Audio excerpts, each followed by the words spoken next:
విధంగా ఉన్నాను తప్ప ఈ రకంగా మరి రేవంత్ రెడ్డి లాగా వితండవాదం చేయం. గతంలో కేసీఆర్ ఎక్కడైతే మాట్లాడారో నా పట్ల ఈయన అవన్నీ కూడా మళ్ళీ పరోక్షంగా ఆయనను మాట్లాడుతున్నాడు. కేసీఆర్ ఇట్లా అనలేదా, నేను అన్నానా?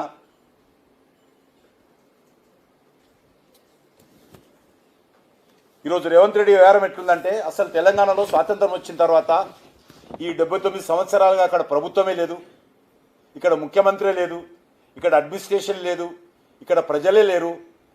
నేను వచ్చిన ఈ 2.5 సంవత్సరాలుగానే ఇక్కడ ప్రభుత్వం ఉంది, ప్రజలు ఓట్లేశారు, ఒక ముఖ్యమంత్రి ఉన్నాడు అనే విధంగా ఆయన ఆలోచన చేస్తా ఉన్నారు. అది మంచి సాంప్రదాయం కాదు. ఈరోజు విమర్శించడం కోసం, మీ యొక్క వైఫల్యాలను కప్పిపుచ్చుకోవడం కోసం నా మీద తప్పుడు ఆరోపణలు చేస్తూ ఉన్నాడు. ఈరోజు ఒకటే అడుగుతా ఉన్నాను, మీరు ఇచ్చినటువంటి హామీలు ఏమైనా అని అడుగుతా ఉన్నాను. మీరు ఇచ్చినటువంటి 6 గ్యారెంటీలు ఎక్కడ పోయాయి? 420 సబ్ గ్యారెంటీలు ఎక్కడ పోయాయి? మీ డిక్లరేషన్స్ ఎక్కడ పోయాయి? దాని గురించి ఏ రోజు కూడా మాట్లాడాయి. ఈరోజు కేంద్ర ప్రభుత్వము అనేక రకాలుగా తెలంగాణ అభివృద్ధి కోసం పనిచేస్తూ ఉన్నాము. ఈరోజు ఆపాలనుకుంటే అనేక ప్రాజెక్టులు ఆపుతాం, కానీ అది ఆపే ఆలోచన కానీ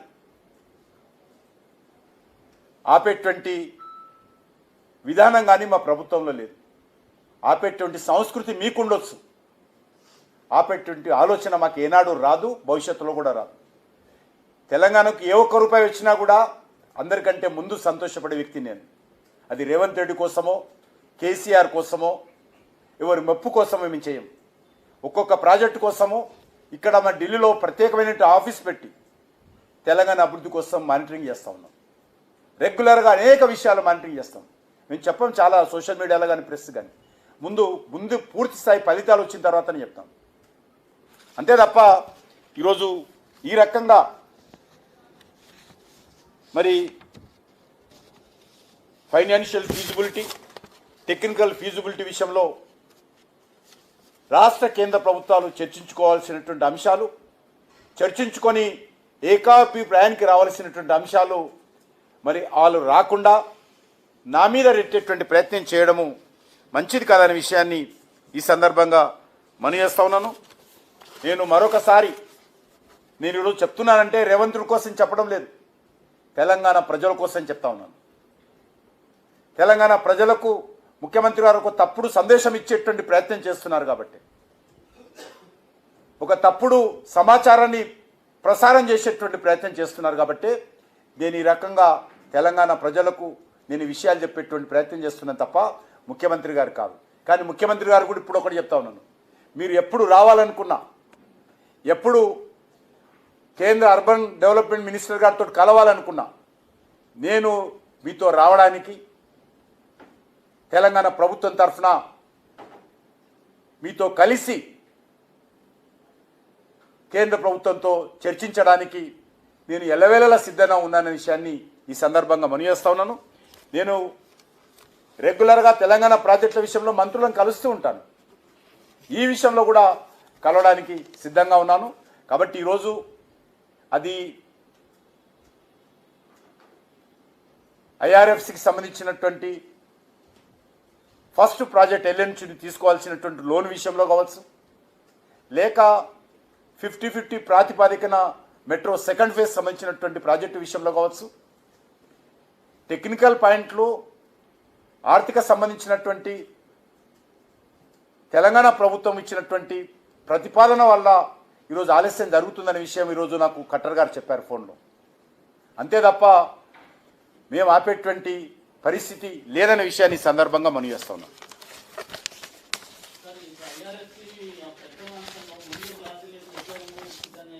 అది నాలుగు అడగాలి, నేను కాదు కదా. అదేదే ఇప్పుడు వాళ్ళు రైల్వేకి నేను మాట్లాడు నాకు ఎవరికో పరిచయం కూడా లేదు, ఎవరో అలాగే నాకు సంబంధం కూడా లేదు. నేను ఈరోజు కట్టర్ గారితో మాట్లాడాను. ఈ లోన్ విషయంలో క్లారిటీ లేదు, ఐఆర్ఎఫ్సి క్లారిటీ లేదు, రాష్ట్ర ప్రభుత్వానికి క్లారిటీ లేదు. ఎక్కడ కానీ మెట్రోలకు సంబంధించినటువంటి వచ్చినటువంటి ఆదాయము ముందు ఆపరేషన్ మెయింటెనెన్స్ చేయాలి. ఈరోజు ఢిల్లీలో అత్యధికంగా ప్రాచుర్యం పొందిన ఢిల్లీ మెట్రో కూడా లాస్లో ఉంది. మన హైదరాబాద్ మెట్రో ఫస్ట్ ఫేజ్ లాస్లో ఉంది. అందుకే ఎల్ఎన్టీ వాళ్ళు వెళ్ళిపోయారు. రేపు ఇదంతా కట్టిన తర్వాత ఆగొద్దు. మేము కూడా అందులో సెకండ్ ఫేజ్లో కూడా 50% మేము లోన్ పెడుతున్నాము. మేము భాగస్వాములు అవుతున్నాం కాబట్టి అది ఉన్నంతలో లాభసాటిగా జరిగే విధంగా మేము సలహాలు ఇచ్చాము తప్ప దాన్ని ఈరోజు మరి ఏదో నువ్వాయిపోయావని నేను ఆపినంటే అది మంచి పద్ధతి కదా అనే విషయం చెప్పడం జరిగింది. అది కొత్తగా వచ్చింది కదా, మొన్న 2 రోజుల క్రితం 3 రోజుల క్రితం వచ్చినటువంటి మాట. అది ఇస్తారేమో, అది సంబంధించిన నాకు తెలియదు ఆ విషయం. నేను నిన్ననే తెలుసుకున్నది. ఎన్ఓసి అడిగిన విషయం కూడా నాకు తెలియదు. లోన్ తీసుకోవడం కోసం ఇక్కడ 50% మనమే ఇస్తున్నాం కదా, మనమే ఇస్తామని ఒప్పుకున్నాం కదా ఇక్కడ. ఐఆర్ఎఫ్సి అది ఫస్ట్ ఫేజ్. ఐఆర్ఎఫ్సి ఇచ్చేది ఫస్ట్ ఫేజ్ ఎల్ఎన్టీకి చెల్లించాల్సిన డబ్బుల కోసం. ఇప్పుడు సెకండ్ ఫేజ్ ఇంకా ఉన్నది ముందు. జైకాన్ నుంచి తీసుకుంటారా డైరెక్ట్గా, ఎవరు తీసుకుంటారు? కేంద్ర ప్రభుత్వం కూడా 50% లోన్ తీసుకుని ఇవ్వాలి, 50% రాష్ట్ర ప్రభుత్వం. అది వేరే, మళ్ళీ అది ఆ చర్చలు వేరే ఉన్నాయి. ఒకసారి ప్రాజెక్టు సూత్రప్రాయంగా టెక్నికల్ అయినాక ఫైనాన్షియల్ ఫీజిబిలిటీ ఫైనల్ అయిపోయిన తర్వాత దానికి సంబంధించి లోన్లోకి వస్తాం. ఇంకా అక్కడి వరకు చేరుకోవాలి.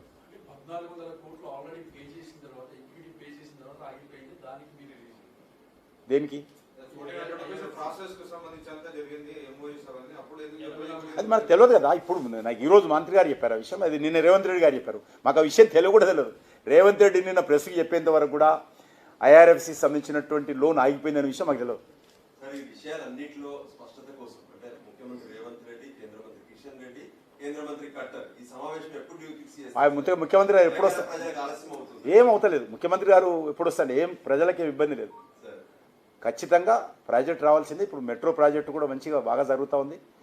ఇంకా మెట్రో 2 కూడా రావాలి. ఎంఎంటీఎస్ ఆల్రెడీ నడుస్తూ ఉంది. వారు ఫిక్స్ చేసి నేను ఎప్పుడైనా చెప్పిన కదా, వారు ముఖ్యమంత్రి గారు ఎప్పుడు వస్తానో నేను ఎప్పుడు తీసుకెళ్తాను.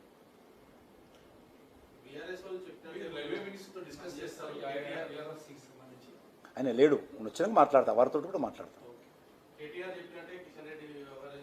అవన్నీ చిన్నపిల్లల మాటలు అని, అవన్నీ చిన్నపిల్లల మాటలు, అవన్నీ చిన్న చిన్న పనికిరాని ప్రశ్నలకు, పనికిరా ఆరోపణలకు జవాబు చెప్పుకుంటూ కూర్చుంటే ఇక మనం ఏం చేయలేము.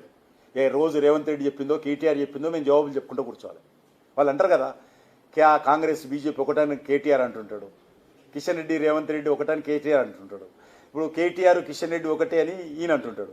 ఇక వాళ్ళకి జవాబులు చెప్పుకుంటే జరిగితే పనికిరాని ముచ్చట్లకు, ఆధారరహితమైనటువంటి మాటలకు, చిన్నపిల్లలు ఆడుకునేటువంటి గోళీలాటలాగా చాక్లెట్ తిన్నట్టుగా మాట్లాడుతుంటారు వాళ్ళు. అవన్నీ మనం జవాబు చెప్పాల్సిన అవసరం లేదు. తెలంగాణ ప్రజలకు తెలుసు కిషన్ రెడ్డి ఏంటో, బీజేపీ ఏంటో, నరేంద్ర మోడీ గారు ఏంటో, ఏ రకంగా మేము ఒక్క సీటు రాకుండా టీఆర్ఎస్ను పూర్తిగా పార్లమెంట్ ఎలక్షన్లో ఓడించాము, కాంగ్రెస్ పార్టీని ఏ రకంగా అడ్డుకున్నామో తెలుసు. 50% సీట్లకే కాంగ్రెస్ పార్టీని స్థిరం చేశాం.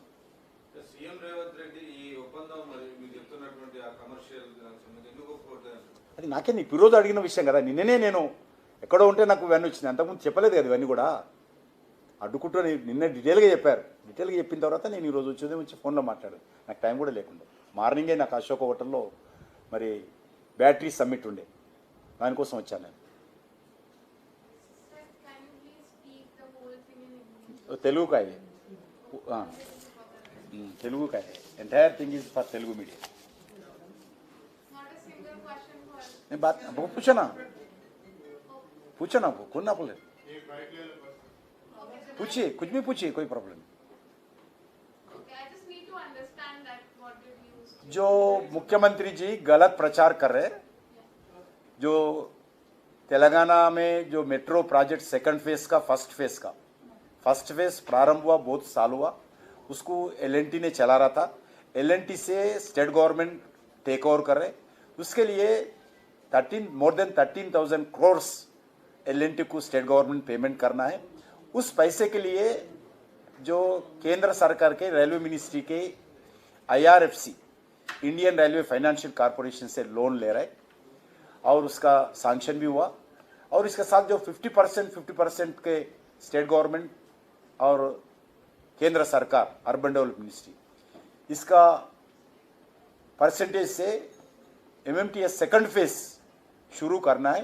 ये दोनों विषय पर टेक्निकल विषय पर, फाइनेंशियल विषय पर अभी ऑब्स्ट्रक्शंस है, दोनों में अंडरस्टैंडिंग नहीं है government of India, government of Telangana के बीच में, और मुख्यमंत्री अर्बन डेवलपमेंट मिनिस्टर में चर्चा हो रहा है, इसमें क्लैरिटी होना चाहिए। इसके लिए अभी ये IRFC का रुक गए, उसके लिए जो सेकंड फेज में काम रुक गए, इसका रेवंत रेड्डी इस समस्या को हल ना करते हुए सीधा प्रेस कॉन्फ्रेंस में लगातार इस 2-3 महीने से मेरा ऊपर आरोप कर रहे, मैं प्रोजेक्ट्स को, तेलंगाना का प्रोजेक्ट्स को रोक रहा हूँ, तेलंगाना डेवलपमेंट को रोक रहे हैं, झूठ और प्रचार कर रहे।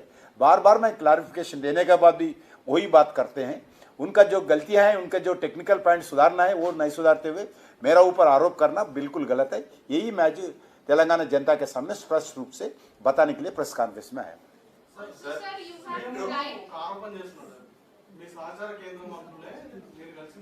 ఇప్పుడు నేను వస్తా అంటున్నా కదా, పనికిరా ఏం